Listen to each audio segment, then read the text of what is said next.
بسم اللہ الرحمن الرحیم. ہم نے کتب دمت اسا کے بعد دوسری کتب میں پڑھا کہ مولا علی علیہ السلام ایک غریب مسکین اپنے ماننے والے کو کھانا کھلا رہے تھے.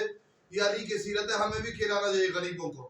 تو مولا نے روٹی کا ٹکڑا اٹھایا، پانی میں ڈبویا، پھر اس کو دیا.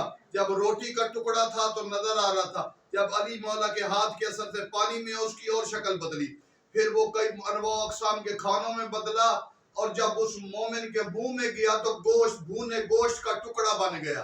گویا ایک خاص ایک روٹی کا سوکھا ٹکڑا بھونے ہوئے گوشت کی شکل میں مومن کے منہ میں، جس کی وجہ سے جو اسے علی ابن ابی طالب کہتے. جب امام زمانہ علیہ السلام آئیں گے تو انواع اقسام کے کھانے ہوں گے. مولا نے ایک مومن کو سیر کیا تو علی کا بیٹا، علی کے کمالات کا مظہر، مشرق مغرب شمال جنوب میں جنت کے کھانے اور کائنات میں عظیم ترین انواع اقسام کے کھانے مخلوق کو اس وقت نصیب ہوں گے جب عسکری کلال میرا مولا مہدی اپنے قدموں سے عرب نہیں کائنات کو مہدی زینت دیں گے.